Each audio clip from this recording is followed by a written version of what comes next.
Ya, karena dengan saya tidak membalas dia, dengan saya tidak takut, dan saya tidak takut sama dia, tapi saya tidak mau membalas.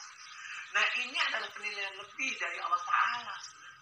Contoh umpamanya saya nih, ya, jujur. Saya tuh dibully sama orang. Saya datengin orang itu, saya pukulin, itu bisa kok. Saya bela diri bisa, main pedang bisa. Apa sih? Saya bilang membalas omongan dia, insya Allah bisa. Kelemahan dia di mana, saya ngerti. Dari titik itu sebenarnya saya mampu, insya Allah. Tapi kenapa saya nggak balas? Karena dia saudara saya. Nggak boleh. Saya waktu itu yang mau balas, maksudnya nggak boleh itu.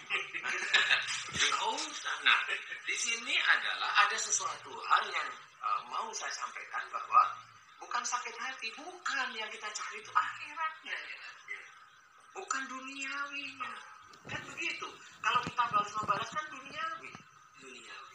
Kan itu duniawi walaupun kita benar. Kita dipukul, kita balas mukul, itu duniawi walaupun dibolehkan. Tetapi ya tetap Allah, banyak ayat yang seperti itu, tetap orang yang sabar, yang disukain oleh Allah. Sudah jelas gitu. Jadi kita ambil yang titik itu. Enggak, saya nggak takut. Enggak, siapapun. Pernah kok orang itu saya datengin orang itu di depan. Ngomong apa gitu? Ngomong. Saya takut. Enggak.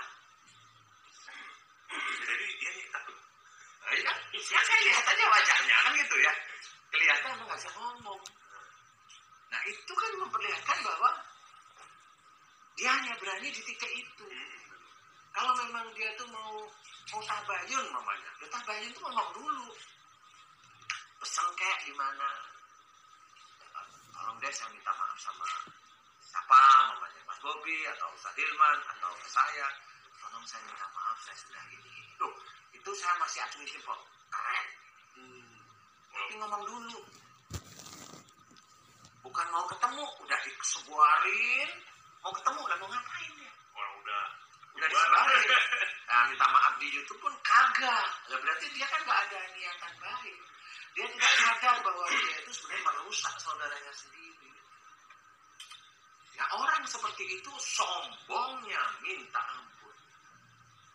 Gitu. Sombong itu banyak karakternya. Sombong tentang hartanya ada. Sombong tentang istri yang cantik ada. Sombong tentang suami yang soleh. Sombong tentang punya suami soleh itu ada. Sombong tentang ilmu agamanya. Ilmu itu kan baru dititipin sama Allah Ta'ala. Ilmu yang hafal itu kan dititipin oleh Allah Ta'ala. Kalau dititipin itu kita baru seperti TV itu loh, seperti komputer aja. Jadi belum bisa masuk diamalkan beneran. Paling yang kita amalkan baru apa? Baru sholatnya, puasanya, ya, ngasih ilmu yang dititipin itu, ngasih ilmu yang dititipin. Kan gitu. Yang ngamalin itu yang gimana? Ya baru sholat, baru puasa, baru baca Quran, itu ngamalin. Nah yang ngamalin yang mana? Kita sering di siswa dakwah itu malah yang sabar, yang ini jangan emosional. Gak taunya dia juga emosional. Tapi dia gak pernah marah kelihatan. Ya kan dia diam marahnya. Waktunya dia diam. Tahu-tahu masuk rumah sakit sesak. Nah kan marah disimpan itu. Nah ini orang gak akan paham. Yang paham itu Allah. Makanya diperingatkan melalui musibah-musibah itu. Nah sahabat, di depan tadi Kibeling tayangin cuplikan di mana Ustadz Danu menanggapi ustadz yang mencemooh dirinya lewat YouTube, yang membuli dirinya lewat YouTube, dan yang membicarakan tentang Ustadz Danu dari sisi yang tidak baik, sahabat.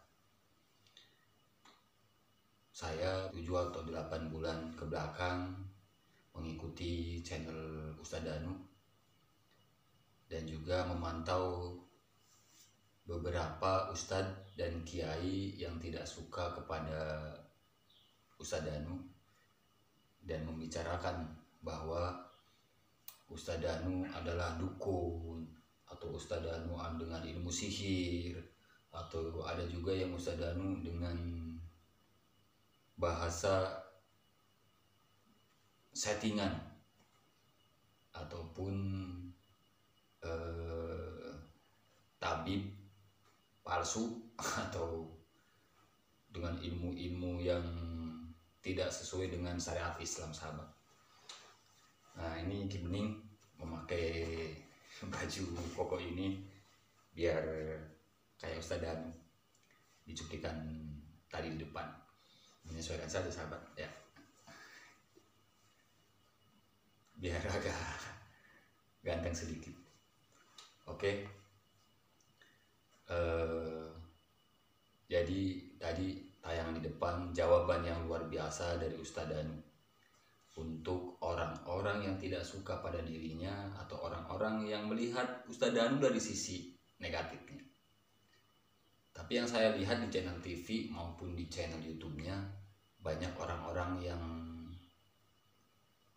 dengan jalan, dengan wasilah Ustadz Danu, banyak orang-orang yang tersembuhkan.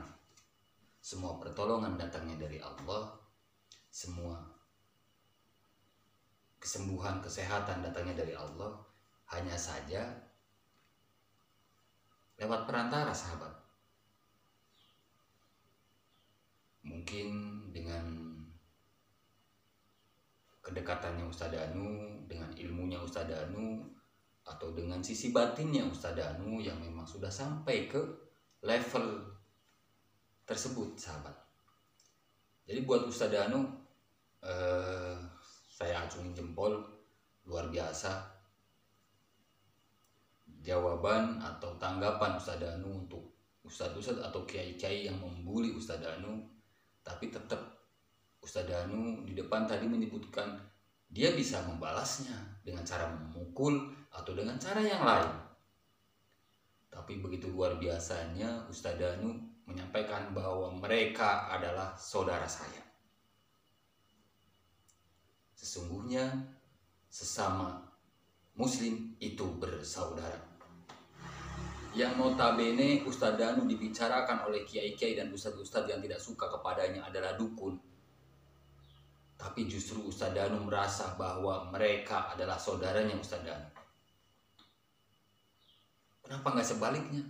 Yang merasa dirinya ustadz, yang merasa dirinya kiai, yang merasa dirinya dititipi ilmu oleh Allah, tapi tidak merasa bahwa umat muslim itu bersaudara. Kalau mau mengingatkan dengan cara yang baik, ya sesuai dengan takarannya lah. Mereka sudah dikenal ustadz, sudah dikenal kiai, maka harusnya dengan cara ustadznya, dengan cara kiainya. Bagaimana agar menyampaikan, mengingatkan jika memang Ustadz Danu dengan tata cara yang tidak benar. Dan untuk Ustadz Danu mungkin yang mencemooh sampean, yang membuli sampean sebenarnya orang-orang yang cinta pada sampean. Hanya saja kebetulan mereka tidak punya jalan, tidak punya akses untuk sampai kepada Anda. Kalau saya jelas suka, jelas mengikuti channelnya, dan tangkapan saya memang Ustadz Danu luar biasa. Dengan mudahnya mengusir bangsa jin, dan tidak sedikit bangsa jin yang dimasukkan Islam oleh Ustadz Danu.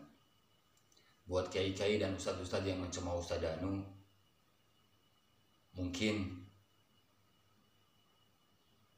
memang kelebihan Ustadz Danu di sisi batinnya, dan kelebihan sampean semua dari sisi mungkin kitabnya, mungkin cara sampean punya kelebihan dengan cara berbagi ilmu, dengan cara ceramah, tausiah agama, atau dengan cara yang lain. Nggak mungkin semua ustadz ahli ceramah semua, tidak mungkin. Tidak mungkin semua kiai ahli ceramah semua, tidak mungkin. Ada di bidangnya masing-masing.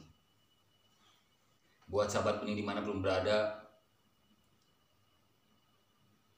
Semoga kita semua bisa lebih bermanfaat untuk orang lain, bisa berguna bagi agama, bangsa, dan negara, dengan tetap menjaga tali silaturahmi, karena sesungguhnya kita semua adalah bersaudara. Satu bangsa, satu negara, Indonesia. Agar Indonesia tetap kukuh, tetap kokoh, tetap jaya, mari tetap bersatu bahwa sesungguhnya semua rakyat Indonesia, semua bangsa Indonesia adalah bersaudara. Salam sehat, salam semangat, dan salam cinta tanpa batas. Terima kasih.